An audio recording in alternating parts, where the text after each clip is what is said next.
Yo, this story is absolutely insane. After nearly 19 years of marriage, Hollywood's golden couple, Nicole Kidman and Keith Urban, are officially done. And this isn't just another celebrity breakup. Nicole has filed for divorce, and the court documents confirm a $325 million split. But here's where it gets wild. This isn't your standard "we drifted apart" type of story. We're talking about a prenup with a cocaine clause, a custody deal that exposes everything without saying a word, and a timeline that proves Nicole was quietly planning this while the world thought their marriage was perfect. Fans are calling this Hollywood's most expensive heartbreak, and when you see what's hidden in the documents, you'll understand why. Let's break down how Nicole Kidman exposed the truth behind her marriage's collapse without saying a single word. September 30th, 2025, TMZ drops the headline: Nicole Kidman files for divorce from Keith Urban. The world freezes, because this was the couple everyone thought would make it. 19 years, 2 daughters, 2 global careers. Nicole once said, "We've got a deep, unshakable bond." Well, that bond just shattered. And here's the thing, people close to them say this wasn't sudden. Keith had quietly moved out of their Nashville home months earlier into a separate house nearby. Nicole was in London, filming alone when the story broke. It wasn't a screaming match. It wasn't a scandal. It was the slow, quiet death of a relationship that had been cracking for years. Now let's talk numbers, because this split is massive. Nicole and Keith's combined fortune is worth around $325 million. Between them, they own 11 properties worth $56 million across the world. A $9 million Nashville mansion, a $6.5 million New York apartment overlooking Central Park, a $16 million Sydney estate, a $4 million Beverly Hills pad. Each home tells a story. Nashville was their family nest. Sydney was Nicole's escape, her connection to her roots. New York was their power couple playground. Now those homes are being divided. Nicole is reportedly keeping the Sydney and New York properties, while Keith takes Nashville. But this isn't about emotion, it's strategy. These properties are investments, symbols of power, and now they're leveraged in a divorce worth hundreds of millions. And to understand how they protected all that, you've got to look at what might be the most shocking prenup clause in Hollywood history: the infamous cocaine clause. Yeah, it's real. When Keith entered rehab in 2006, just 4 months after they got married, Nicole's legal team added a clause to their prenup that would change everything. It basically said, if Keith ever relapsed into cocaine or alcohol use, Nicole could walk away with everything. No payout, no questions asked. If he stayed clean and they split for other reasons, Keith would still walk away with about $11.4 million. That's what's called a built-in insurance policy. Love with a legal safety net. Nicole stood by him during his darkest days, but she also protected herself. That clause shows both devotion and fear. She loved him enough to help him recover, but she didn't trust that recovery enough to risk her future. Has Keith relapsed? Number. He's reportedly been sober for nearly 19 years. But that clause shows exactly how fragile things were from day one. This wasn't a marriage built purely on faith. It was built on caution. Let's talk about the part that really exposes everything: the custody agreement. According to the official parenting plan, Nicole gets their daughters Sunday Rose and Faith Margaret for 306 days a year. Keith gets 59. That means Nicole has the girls 83% of the time, and Keith only 17%. That's not co-parenting. That's a visiting schedule.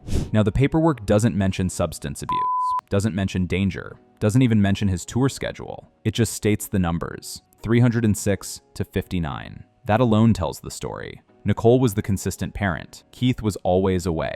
His touring schedule keeps him gone for months at a time, while Nicole's film work brings her home between projects. The custody split didn't cause the divorce. It confirmed it. June 25th, 2025, Nicole and Keith celebrate their 19th wedding anniversary. Matching posts. Happy anniversary, baby. Fans melt. But what they didn't know? Keith had already signed the custody paperwork 6 weeks earlier. He'd already agreed to see his daughters 59 days a year, before those anniversary posts even went up. By August, Nicole signed her part of the deal. Then, in September, TMZ broke the news. So for months, they were performing a marriage that was already dead. They still did red carpets. They still posted together. They still smiled for cameras. But legally, they were already living separate lives. That's Hollywood, the illusion of forever, until the contract says otherwise. Nicole Kidman is no rookie when it comes to divorce. After what she went through with Tom Cruise, she learned to protect herself. That's why her prenup with Keith was airtight. No spousal support, no shared royalties, no messy financial entanglement. Whatever's in her name stays hers.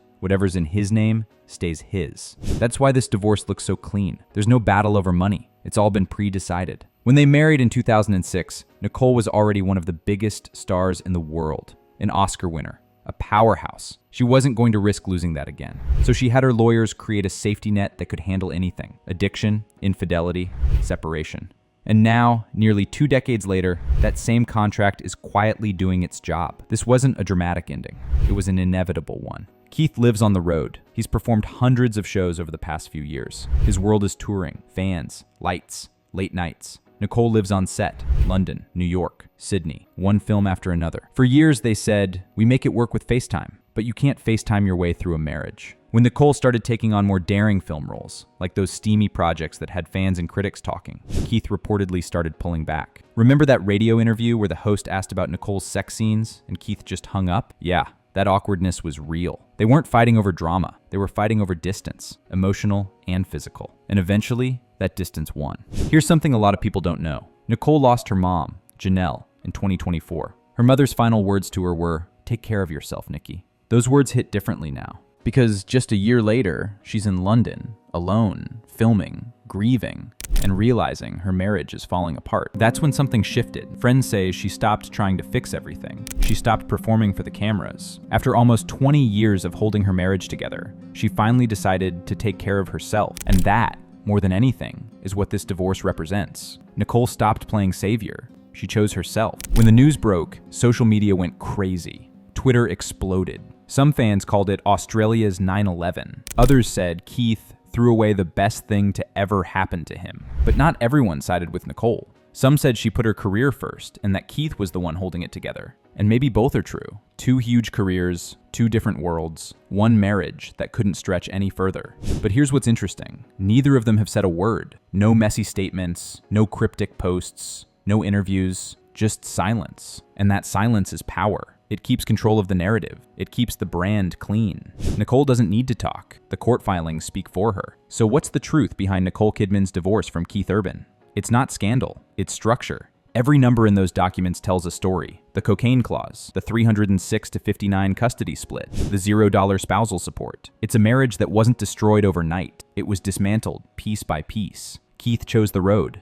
Nicole chose stability. And when you look at the facts, Nicole didn't need to expose Keith through interviews or statements. She exposed the truth by how she walked away, quietly, cleanly, and completely in control. Let's be real. Divorces like this don't just happen overnight. Sources close to Nicole say the cracks started forming way back in 2023, around the time her acting schedule exploded again, and Keith started touring nonstop.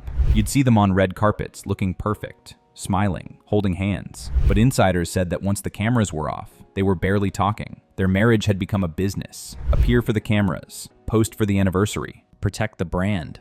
By mid-2024, Nicole was in London filming The Perfect Couple, while Keith was in the US doing back-to-back shows. They weren't even living in the same country for months. And according to a friend of the couple, the marriage basically ran on scheduled affection. That's a brutal phrase, but it sums up exactly what happens when fame replaces connection. This wasn't love fading in a week. It was years of distance building until there was nothing left to hold on to. Here's where things get eerie, because this isn't the first time Nicole Kidman has been blindsided by the end of a marriage. Back in 2001, when Tom Cruise filed for divorce, Nicole said she never saw it coming. Her exact words were, "Shocked. It was a shock to my system." She was devastated. She lost daily custody of her adopted kids, Isabella and Connor. That pain stayed with her for decades. Fast forward almost 25 years later, and the pattern's repeating. Another long-term marriage, another split she reportedly didn't want, another moment where she's forced to pick up the pieces. The difference this time? She was ready. With Tom, she was powerless. With Keith, she's in control. That's the evolution. Nicole didn't just survive this breakup, she orchestrated it on her own terms. When Nicole and Keith first met back in 2005, the world fell in love with their story. 2 Australians conquering Hollywood, a country boy and a movie star. The chemistry was instant. They married a year later in Sydney. It was the perfect comeback for Nicole. Fresh from her divorce with Tom, now finding love with someone real, humble, grounded. But here's the truth. That fairy tale image was the brand. It was good for press, good for PR, good for business. Behind the scenes, Keith was battling addiction and insecurity. Nicole was juggling motherhood, fame, and emotional exhaustion. 19 years later, That perfect love story ends with prenup clauses, property negotiations, and a spreadsheet dividing time with kids. That's the Hollywood illusion. Every fairy tale has fine print, and Nicole and Keith's was written in legal ink from the start. So what happens next? Nicole Kidman is reportedly staying in Nashville with her daughters, focusing on family and upcoming projects like Practical Magic 2. Keith Urban, meanwhile, is finishing his High and Alive world tour and has been spotted spending more time in LA. No word on new relationships, though rumors about a mystery woman on Keith's tour sparked tabloid headlines. Nothing confirmed, and honestly, after a marriage this public, who could blame them for wanting privacy? What's interesting, though, is how both of them are using this moment. Nicole's team has been very deliberate. She's leaning into empowerment, independence, self-care, that strong woman moving on narrative that Hollywood eats up. Keith's camp, on the other hand, is keeping things emotional. Heartbreak, gratitude, personal growth. It's the musician's angle. Turn pain into lyrics. Two different brands, two different stories, same ending. They may have separated as husband and wife, but they're still united in one thing: control of their image. And that's the part the public rarely sees. These breakups aren't just emotional, they're strategic. Every move, every silence, every post, it's all part of the narrative. So, after all the love, the money, the glamour, it ends here. 19 years, $325 million, 11 homes, 2 daughters. No screaming, no scandals, just a quiet, calculated ending to one of Hollywood's most picture-perfect love stories. Nicole Kidman didn't just expose the truth behind her divorce. She exposed how fragile love can be when success becomes the third person in the relationship. And maybe that's the real story here. Love isn't about money, fame, or perfect Instagram posts. It's about showing up. And in the end, only one of them did. So what do you think? Did Nicole finally take control of her life after years of carrying someone else's pain? Or did this divorce prove that no relationship, no matter how perfect it looks, can survive fame forever? Let me know in the comments below. Anyway, this concludes today's video. Be sure to subscribe to LoafTube for future celebrity videos and turn on that post notification bell so you don't miss out on any future uploads. Until then, see you in the next one.